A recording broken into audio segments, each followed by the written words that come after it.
ದೊಡ್ಡ ಮನಸ cinema June 19ಕ್ಕೆ release ಆಗ್ತಾ ಇದೆ. ಈ ಸಿನಿಮಾ ಮುಖ್ಯವಾಗಿ ಹೇಗೆ ಇನ್ಸ್ಪೈರ್ ಆಯಿತು ಅಂತ ಕೇಳಿದ್ರೆ ಶಾಕ್ ಆಗ್ತೀರಾ. 100% ದರ್ಶನ್ ಅವರ ಇನ್ಸ್ಪೈರ್ಡ್ ಬೈ ಅಂತ ಹಾಕಿ ದೊಡ್ಡ ಮನಸ ಸಿನಿಮಾನ ಸಿದ್ಧ ಮಾಡಿ ಇದಕ್ಕೆ ರಿಲೀಸ್ಗೂ ಕೂಡ ರೆಡಿ ಮಾಡಿದ್ದಾರೆ.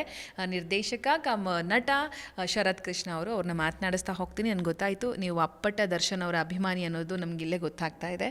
ಸೊ ನಿಮ್ಮ ಮೊದಲ ರಿಯಾಕ್ಷನ್ ದರ್ಶನ್ ಸರ್ ಬಗ್ಗೆ?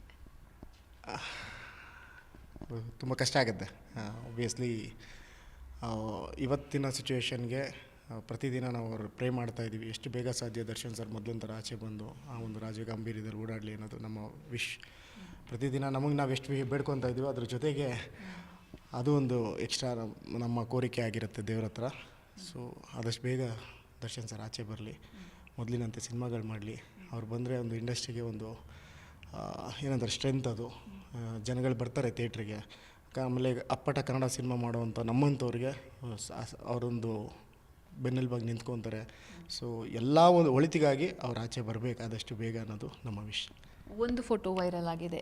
ಸೋಷಿಯಲ್ ಮೀಡಿಯಾದಲ್ಲಿ ದೊಡ್ಡ ಮಟ್ಟದಲ್ಲಿ ಸೌಂಡ್ ಮಾಡ್ತಾ ಇದೆ ಆ ಫೋಟೋ. ಅವ್ರನ್ನ ನೋಡಿದ್ರೆ ಎಲ್ಲರೂ ಕೂಡ ಭಾವುಕರಾಗ್ತಾ ಇದ್ದಾರೆ. ಸೊ ನಿಮಗೆ ಅಭಿಮಾನಿಯಾಗಿ ಅದನ್ನು ನೋಡಿದಾಗ ಹೇಗೆ ಅನ್ನಿಸ್ತು ಅಂತ ಹೇಳಿ? 100% ನಮ್ಮ ಕಣ್ಣಲ್ಲೂ ನೀರು ಬರುತ್ತೆ, ನೋವಾಗುತ್ತೆ. ಯಾಕೆ ಅಂತ ಹೇಳಿದ್ರೆ ನಾವು ಅವರು ನೋಡಿರೋವಂಥದ್ದು, ಅವ್ರ ಇಮೇಜು, ಅವ್ರ ಅಪೀರಿಯನ್ಸು, ಆ ಪ್ರೆಸೆನ್ಸ್, ಸ್ಕ್ರೀನ್ ಪ್ರೆಸೆನ್ಸು, ಆ ಥರ ನೋಡಿರೋವಂಥ ದರ್ಶನ್ ಸರ್ನ ಆಲ್ ಆಫ್ ಎ ಸಡನ್ ಈ ಥರ ನೋಡೋದಕ್ಕೆ ಆಗಲ್ಲ, ತೊಗೊಳಕ್ಕಾಗಲ್ಲ ಅಷ್ಟು ಈಸಿಯಾಗಿ. ಬಟ್ ಇಲ್ಲ, ಬಾಸ್ ತುಂಬ ಸ್ಟ್ರಾಂಗ್ ಆಗಿರ್ತಾರೆ. ಸೊ ಅದೆಲ್ಲ ಆ ಫೋಟೋ ಒರಿಜಿನಲ್ ಅಲ್ಲ ಅನ್ನೋ ಥರನೇ ಇರಲಿ ಅನ್ನೋದು ನಮ್ಮ ಅಭಿಪ್ರಾಯ. ಸೆಲೆಬ್ರೇಟ್ ಮಾಡ್ತೀರಾ ಸರ್ ಅವ್ರನ್ನ ನೀವು ನಿಮ್ಮ ಜೀವನದಲ್ಲಿ? ಒಬ್ಬ ಒಳ್ಳೆ ಮಾರ್ಗದರ್ಶಕರಾಗಿ, ಅಂದರೆ ಏನೆಲ್ಲ ಮಾಡಬೇಕು, ಹೇಗೆಲ್ಲ ಮಾಡಬೇಕು, ಯಾವುದನ್ನು ಎಷ್ಟು ಲಿಮಿಟಲ್ಲಿ ಮಾಡಬೇಕು, ಅತಿಯಾದರೆ ಅಮೃತನೂ ವಿಷ ಆಗುತ್ತೆ ಅಂತಾರಲ್ಲ, ಆ ರೀತಿ ಅವರು ಪ್ರತಿ ಒಂದೊಂದು ವಿಚಾರವನ್ನು ನಮಗೆ ಒಂದು ನೀಟ್ ಗೈಡೆನ್ಸ್, ಅವ್ರು ನಡ್ಕೊಂಬಂದಿರೋ ಹಾದಿ ನೋಡಿದಾಗ ಎಲ್ಲ ವಿಚಾರದಲ್ಲೂ ಒಂದು ನೀಟ್ ಗೈಡೆನ್ಸ್ ಕೊಟ್ಟಿದ್ದಾರೆ. ಯಾವುದು ಮಾಡಬೇಕು, ಎಷ್ಟು ಮಾಡಬೇಕು, ಹೇಗೆ ಮಾಡಬೇಕು, ಯಾವುದನ್ನು ಮಾಡಬಾರ್ದು, ಅತಿಯಾಗಿ ಯಾವುದನ್ನು ಹಚ್ಕೊಬೇಕು ಅನ್ನೋದನ್ನೆಲ್ಲ ನೀಟಾಗಿ ಗೈಡ್ ಮಾಡಿ ಹೋಗಿದ್ದಾರೆ. ಸೊ ಆಬ್ವಿಯಸ್ಲಿ ಆಟೋ ಅಂತ ಬಂದಾಗ ನಮಗೆ ಯಾವತ್ತೂ ಕೂಡ ನಾನಾಗಲೇ ಹೇಳ್ತಾ ಇದ್ದೆ, ಒಂಥರ ಎಮೋಷ್ನಲ್, ನಮಗೊಂಥರ ಎಮೋಷನ್ ಅದು. ಸೊ ಆಟೋ ಚಾಲಕನ ಕುರಿತಾದಂತಹ ಒಂದು ಸಿನಿಮಾ, ನೀವು ಆಟೋ ಚಾಲಕನ ಪಾತ್ರದಲ್ಲಿ ನಮ್ಮನ್ನು ರಂಜಿಸ್ತಾ ಇದ್ದೀರಾ ದೊಡ್ಡ ಮನಸ ಸಿನಿಮಾದಲ್ಲಿ. ಸೊ ಈ ಥಾಟ್ ಹೇಗೆ ಉಟ್ಕೊಳ್ತು? ನೀವೇ ಡೈರೆಕ್ಟರು, ನೀವೇ ನಟ, ಹೇಗೆ ಎಲ್ಲನೂ ಬ್ಯಾಲೆನ್ಸ್ ಮಾಡಿದ್ದು, ಹೇಗಿತ್ತು ಜರ್ನಿ ಅಂತ? ಜರ್ನಿ ಸೂಪರಾಗಿತ್ತು. ಆಮೇಲೆ ಎರಡೂ ಬ್ಯಾಲೆನ್ಸ್ ಮಾಡೋದಕ್ಕೆ ಇವತ್ತಿನ ಯುಗದಲ್ಲಿ ಸ್ವಲ್ಪ ಈಸಿನೇ. ಯಾಕೆಂದರೆ ಮೊದಲೆಲ್ಲ ನಾವು ನೋಡಿದ್ದೀವಿ, ಉಪ್ಪಿ ಸರ್ ಆಗಿರ್ಬೋದು, ಶಂಕರಣ್ಣ ಆಗಿರ್ಬೋದು, ಕಾಶಿನಾಥ್ ಸರ್ ಆಗಿರ್ಬೋದು, ಎಸ್ ನಾರಾಯಣ್ ಸರ್ ಆಗಿರ್ಬೋದು. ನಮ್ಮ ಇಂಡಸ್ಟ್ರಿನಲ್ಲಿ ಬಹುತೇಕ ಮಂದಿ ಈ ಥರ ಡೈರೆಕ್ಟ್ ಮಾಡಿ, ಆ್ಯಕ್ಟ್ ಮಾಡಿ ಸಕ್ಸಸ್ ಆಗಿರೋದು ಎಕ್ಸಾಂಪಲ್ಸ್ ಇದ್ದಾವೆ. ಅವತ್ತು ಅವರು ರೀಲ್ಸ್ ಅನ್ನೋ ಒಂದು ಕಾಲದಲ್ಲೇ ಆ ಥರ ಒಂದು ತುಂಬ ಫೈನಾನ್ಷಿಯಲಿ ಕ್ರಿಟಿಕಲ್ ಇದ್ದಂಥ ಸಮಯದಲ್ಲೇ ಅವರೆಲ್ಲ ಮಾಡಿ ಗೆದ್ದಿದ್ದಾರೆ. ಸೊ ಇವತ್ತು ನಮಗೆ ಅಪ್ಡೇಟೆಡ್ ಟೆಕ್ನಾಲಜೀಸ್ ಇದೆ. ಸೊ ಹಾಗಾಗಿ ಹೆವಿ ಬರ್ಡನ್ ಏನಂತ ಅನ್ನಿಸ್ಲಿಲ್ಲ. ಆ್ಯಂಡ್ ಮೋರೋವರ್ ನನ್ನ ಡೈರೆಕ್ಷನ್ ಟೀಮ್ ಚೆನ್ನಾಗಿತ್ತು, ಪ್ರೊಡಕ್ಷನ್ ಹೌಸ್ ಸಪೋರ್ಟ್ ಚೆನ್ನಾಗಿತ್ತು, ಆರ್ಟಿಸ್ಟ್ಗಳಿಗೆ ಸಪೋರ್ಟ್ ಚೆನ್ನಾಗಿತ್ತು. ಟೆಕ್ನಿಕಲಿ ಆ್ಯಂಡ್ ಆರ್ಟಿಸ್ಟ್ಗಳ ಸಪೋರ್ಟ್ ಇದ್ದಿದ್ದರಿಂದ ಎರಡೂ ನೀಟಾಗಿ ಬ್ಯಾಲೆನ್ಸ್ ಮಾಡ್ಕೊಂಡು ಹೋಗೋದಕ್ಕೆ ಅನುಕೂಲ ಆಯಿತು. ಆ್ಯಂಡ್ ಆಟೋ ಡ್ರೈವರ್, ಅದು ಆಲ್ಮೋಸ್ಟು ಆಟೋ ಡ್ರೈವರು ಕೆಲವೊಂದೊಂದು ಕ್ಯಾರೆಕ್ಟರ್ಸ್ ಬರುತ್ತೆ. ಆಟೋ ಡ್ರೈವರು, ಪೊಲೀಸ್ ಆಫೀಸರ್ಸು, ಆಮೇಲೆ ಅಂಡರ್ ವರ್ಲ್ಡ್ ಡಾನ್, ಈ ಥರದ್ದು ಯಾವ್ದಾರು ಒಂದು ಸಬ್ಜೆಕ್ಟ್ ಮಾಡಬೇಕು ಅಂತಂದಾಗ ಎಲ್ರದ್ದು ಡ್ರೀಮ್ ಆಗಿರುತ್ತೆ ಅದು. ಸೊ ಆ ಥರದ್ರಲ್ಲಿ ನಂಗೆ ಮೊದಲನೇ ಸಿನಿಮಾದಲ್ಲೇ ಆಟೋ ಡ್ರೈವರ್ ಕತೆ ಸಿಕ್ಕಿದ್ದು. ಆಮೇಲೆ ಆ ಕತೆ ಕೂತ್ಕೊಂಡು ಮಾಡಬೇಕಾದ್ರೆ ನಮ್ಗೆ ಅನ್ನಿಸ್ತಾ ಇತ್ತು ಎಲ್ಲೋ ಒಂದು ಕಡೆ ಬಹುಶಃ ಇದು ಒಂದು ಲೋಯರ್ ಮಿಡಿಲ್ ಕ್ಲಾಸ್, ಅಂದರೆ ನಾವೇನು ಕರಿತೀವಿ BC ಕ್ಯಾಟಗರಿ ಆಡಿಯನ್ಸ್ ಅಂತ, ಅವರು ಕನೆಕ್ಟ್ ಆಗೋವಂಥ ಸಿನಿಮಾ ಇದು. ಹಾಗಂತ ಎ ಕ್ಯಾಟಗರಿ ಅವ್ರು ಬರಬಾರ್ದು ಅಂತಲ್ಲ, ಎಲ್ಲರೂ ಬಂದು ನೋಡ್ಬೋದು. ಎಯಿಂದ ಎಲ್ಲ ಕ್ಯಾಟಗರಿ ಜನ ಆಡಿಯನ್ಸು ಬಂದು ನೋಡ್ಬೋದು. ಬಟ್ ಪರ್ಟಿಕ್ಯುಲರಾಗಿ ಹೇಳಬೇಕು ಅಂತ ಹೇಳಿದ್ರೆ ಕಮರ್ಷಿಯಲ್ ಆಗಿರೋದ್ರಿಂದ ನಮಗೆ ಜಾಸ್ತಿ ವಿಶ್ವಾಸ ಇರೋದು BC ಕ್ಯಾಟಗರಿ ಆಡಿಯನ್ಸ್ ಮೇಲೇ. ಸೊ ಹಾಗಾಗಿ ತುಂಬ ಖುಷಿ ಇದೆ ಮೊದಲನೇ ಸಿನಿಮಾದಲ್ಲೇ ಈ ಒಂದು ಪಾತ್ರ ಮಾಡ್ತಾರೆ ನಾನು. ಶರತ್ ಕೃಷ್ಣ ಅವರು, ನಿಮ್ಮ ಹಿನ್ನೆಲೆ ಬಗ್ಗೆ ಹೇಳೋದಾದರೆ, ಯಾಕೆ ಸಿನಿಮಾ, ನಿಮ್ಮ ಕಂಪ್ಲೀಟ್ ಜರ್ನಿ ಬಗ್ಗೆ ಮಾತಾಡೋದಾದರೆ?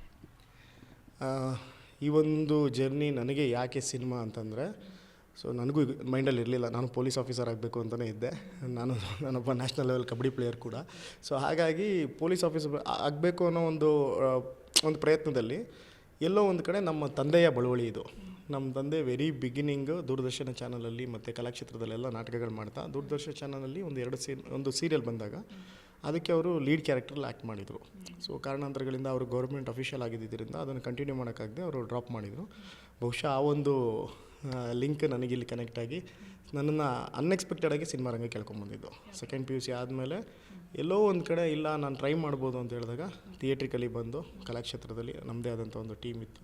ಆ ಒಂದು ಟೀಮ್ನಲ್ಲಿ ಮತ್ತು ವಿಪ್ರಮ್ ಕಾಲೇಜಲ್ಲಿ ಇರೋವಂಥ ನಮ್ಮ ಸ್ನೇಹಿತರ ಟೀಮಲ್ಲಿ ಹಾಗೆ ಸಿಕ್ಕಿದಂಥ ಎಲ್ಲ ಜಾಗದಲ್ಲೂ ರಂಗ ಭವಿಷ್ಯ ಅಂತೇಳಿ ನಮ್ಮದೇ ಆದಂಥ ಒಂದು ಟೀಮ್ ಕಟ್ಟಿದ್ದು. ಸೊ ಆ ಒಂದು ಟೀಮಲ್ಲಿ ಅಲ್ಲಿಂದ ಜರ್ನಿ ಸ್ಟಾರ್ಟ್ ಆಯಿತು. ಸೊ ಬೀದಿ ನಾಟಕಗಳು ಹಾಗೆ ಅಸಿಸ್ಟೆಂಟ್ ಡೈರೆಕ್ಟ್ರು. ಯಾವಾಗ ಅವಕಾಶಗಳು ನಾನು ಆರ್ಟಿಸ್ಟ್ ಆಗಬೇಕು ಅಂತ ಬಂದೆ, ಸಡನ್ಲಿ ನನಗೆ ಅವಕಾಶಗಳು ಒದಗಿ ಬರಲಿಲ್ಲ. ನಾವು ಅಂದ್ಕೊಂಡಂಗೆ ಸಿಗಲಿಲ್ಲ ಅವಕಾಶಗಳು. ಆ ಒಂದು ಟೈಮಲ್ಲಿ ಇಲ್ಲ ಡೈರೆಕ್ಷನ್ ಡಿಪಾರ್ಟ್ಮೆಂಟಲ್ಲಿ ಕೆಲಸ ಮಾಡೋಣ ಅಂತೇಳಿ ಮತ್ತು ನಂತರ ಡೈರೆಕ್ಷನ್ ಡಿಪಾರ್ಟ್ಮೆಂಟಲ್ಲಿ ಅಸಿಸ್ಟೆಂಟ್ ಡೈರೆಕ್ಟ್ರಾಗಿ, ಅಸೋಸಿಯೇಟ್ ಡೈರೆಕ್ಟ್ರಾಗಿ, ಕೋ ಡೈರೆಕ್ಟ್ರಾಗಿ ಕೆಲಸ ಮಾಡಿ ಅದರದ್ದು ಎಕ್ಸ್ಪೀರಿಯೆನ್ಸ್ ತೊಗೊಂಡು ಆ್ಯಕ್ಟಿಂಗು ಡೈರೆಕ್ಷನ್ ಎರಡೂ ಮಾಡೋದಕ್ಕೆ. ಸರ್, ಈಗ ಆಟೋ ಚಾಲಕರಿಗೆ ಸಂಬಂಧಪಟ್ಟಂಥ ಸಾಕಷ್ಟು ಸಿನಿಮಾಗಳನ್ನು, ಸಾಕಷ್ಟು ಕಥೆಗಳನ್ನು ನಾವು ಆಲ್ರೆಡಿ ನೋಡಿದ್ದೀವಿ. ದೊಡ್ಡ ಮನಸ್ಸ ಸಿನಿಮಾ ಅವೆಲ್ಲದಕ್ಕೂ ಹೇಗೆ ಭಿನ್ನವಾಗಿ ನಿಲ್ಲುತ್ತೆ ಅನ್ನೋದು ಮುಖ್ಯ ಆಗುತ್ತೆ. ಹೇಗೆ ನಮ್ಮನ್ನು ಕಾಡುತ್ತೆ ಈ ಸಿನಿಮಾ ಅಂತ ಹೇಳಿ? ಅಂದರೆ ನಮ್ಮದೊಂದು ಲೈನ್ ಇದೆ ಮೇಡಮ್, ದುಡ್ಡಿದ್ದವನಲ್ಲ ಗುರು ದೊಡ್ಡ ಮನಸ್ಸಿರೋನೇ ದೊಡ್ಡ ಮನಸ್ಸ.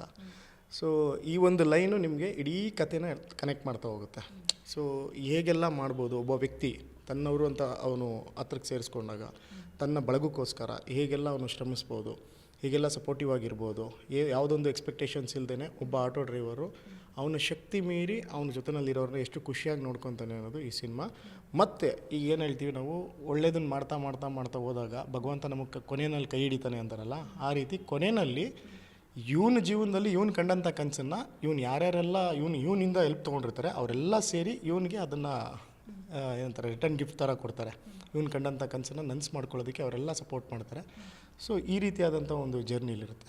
ಓಕೆ, ತಾರಾ ಬಳಗದ ಬಗ್ಗೆ ಮಾತಾಡಿ, ಜೊತೆಗೆ ನನಗೆ ಸಿಕ್ಕಿರೋ ಮಾಹಿತಿ ಪ್ರಕಾರ 5 ಹಾಡುಗಳು ಇದರಲ್ಲಿ ಇದ್ದಾವೆ ಅಂತ ಹೇಳಿ, ಅದ್ರ ಬಗ್ಗೆ ಆ್ಯಂಡ್ ಎಲ್ಲೆಲ್ಲಿ ಶೂಟ್ ಮಾಡಿದ್ದೀರಾ ಅಂತ ಹೇಳಿ. ತಾರಾ ಬಳಗದ ಬಗ್ಗೆ ಅಂತ ಹೇಳಿದ್ರೆ ನಾನು ಡೈರೆಕ್ಟ್ ಆ್ಯಕ್ಟ್ ಮಾಡಿರೋದು. ನಾನು ಈ ಲೀಡ್ ಕ್ಯಾರೆಕ್ಟರಲ್ಲಿದ್ದೀನಿ. ರೇಷ್ಮಾ ಲಿಂಗರಾಜಪ್ಪ ಅಂತ ಫೀಮೇಲ್ ಲೀಡಾಗಿ, ಶಿಲ್ಪಾ ಶಿವಕುಮಾರ್ ಅಂತ ಫೀಮೇಲ್ ಸೆಕೆಂಡ್ ಲೀಡಾಗಿ ಮಾಡಿದ್ದಾರೆ. ನನ್ನ ಗೆಳೆಯನ ಪಾತ್ರದಲ್ಲಿ ಹುಲಿ ಕಾರ್ತಿಕ್ ಅವ್ರು ಮಾಡಿದ್ದಾರೆ.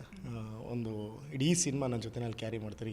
ಹೀರೋಗಿಂತ ಜಾಸ್ತಿ ಇದಿರುತ್ತೆ. ಆಮೇಲೆ ಬಾಲರಾಜ್ ಒಡಿಸರ್ ಇದ್ದಾರೆ, ಪ್ರಶಾಂತ್ ಶೆಟ್ಟಿ ಅಂತ ಒಬ್ಬರು ಮಾಡಿದ್ದಾರೆ, ಸಿದ್ದು ಮಂಡ್ಯ ಅವರು, ಮನು ರಾಮೇಗೌಡ ಅಂತ ನನ್ನ ಆತ್ಮೀಯ ಸ್ನೇಹಿತ, ಅವನು ಇದರಲ್ಲೊಂದು ಮುಖ್ಯ ಪಾತ್ರ ಮಾಡಿದ್ದಾನೆ. ಪ್ರಜ್ವಲ್ ಅಂತ ಒಬ್ಬರು, ಆಮೇಲೆ ಸಂಜು ಅಂತೇಳಿ ಸಂಜುನು ಬಂದು ನಮ್ಮ ಜೊತೆ ಡೈರೆಕ್ಷನ್ ಡಿಪಾರ್ಟ್ಮೆಂಟಲ್ಲಿ ಕೆಲಸ ಮಾಡಿದ್ರು, ಜೊತೆ ಆ್ಯಕ್ಟು ಕೂಡ ಮಾಡಿದ್ದಾರೆ. ಈ ಮುಖ್ಯ ಪಾತ್ರಗಳು. ಆಮೇಲೆ ಅಂಜು ಮಲಯಾಳಿ ಮೇಡಮ್ ಅಂತ ಇದ್ದಾರೆ. ಭಾಳಷ್ಟು ಜನ ಇದ್ದಾರೆ. ನೀವು ಸಿನಿಮಾದಲ್ಲಿ ತುಂಬ ಕ್ಯಾರೆಕ್ಟರ್ಗಳು ಬರ್ತಾ ಹೋಗುತ್ತೆ. ಆ್ಯಂಡ್ ನೀವೇನೊಂದೇನೋ ಕೇಳಿದ್ರಿ, ಸಾಂಗ್ಸ್ ಬಗ್ಗೆ ಕೇಳಿದ್ರಿ ನೀವು. ಸಾಂಗ್ಸ್ ಬಂದು 5 ಸಾಂಗು, 5 ವಿಭಿನ್ನವಾಗಿದೆ. ಒಂದು commercial introduction song, Kannada auto driver ಅಂದಿದ ತಕ್ಷಣ ಕನ್ನಡ ರಾಜ್ಯೋತ್ಸವ ಸೆಲೆಬ್ರೇಷನ್ ಹೇಗಿರುತ್ತೆ ಏನು ಅನ್ನೋದು, ಅಲ್ಲಿಂದ ಹೀರೋ ಇಂಟ್ರಡಕ್ಷನ್ ಆಗುತ್ತೆ. ಅದನ್ನು ನಾವು ಇಲ್ಲೇ ಬೆಂಗಳೂರು ಕೊಯ್ನೂರು ಫೀಲ್ಡ್ ಅಂತ ಬರುತ್ತೆ, ಆಶ್ರಮ ಸರ್ಕಲ್ ಹತ್ರ. ಸೊ ಆ ಒಂದು ಫೀಲ್ಡಲ್ಲಿ ಸೆಟ್ ಹಾಕಿ ಮಾಡಿದ್ದು.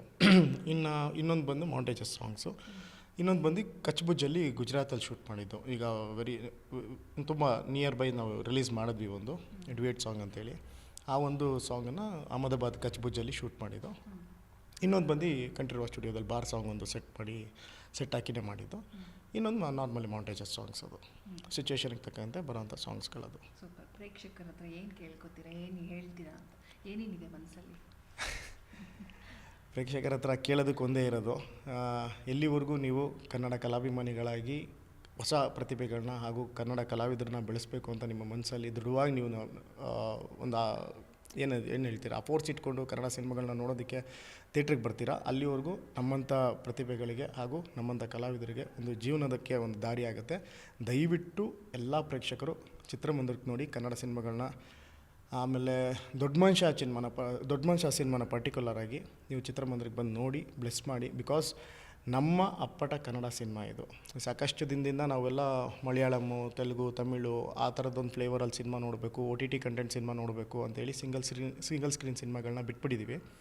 ಸೊ ಇದು ಪರ್ಟಿಕ್ಯುಲರ್ಲಿ ಹೇಳ್ತೀನಿ, ಸಿಂಗಲ್ ಸ್ಕ್ರೀನ್ ಆ್ಯಂಡ್ ಮಲ್ಟಿಪ್ಲೆಕ್ಸ್ ಕೂಡ ನೋಡಬಾರ್ದು ಅಂತಲ್ಲ, ಬಟ್ ಪರ್ಟಿಕ್ಯುಲರಾಗಿ ಸಿಂಗಲ್ ಸ್ಕ್ರೀನಲ್ಲಿ ನೋಡೋವಂಥ ಸಿನಿಮಾ ನೀವು ಸೆಲೆಬ್ರೇಟ್ ಮಾಡೋವಂಥ ವೇ ಇರುತ್ತೆ ಗೊತ್ತಾ, ಲೋಕಲ್ ಆಡಿಯನ್ಸ್ ಆಗಿ. ಸೊ ಈ ಒಂದು ಸಿನಿಮಾ ನಿಮ್ಮನ್ನು ಆ ರೀತಿ ರಂಜಿಸುತ್ತೆ.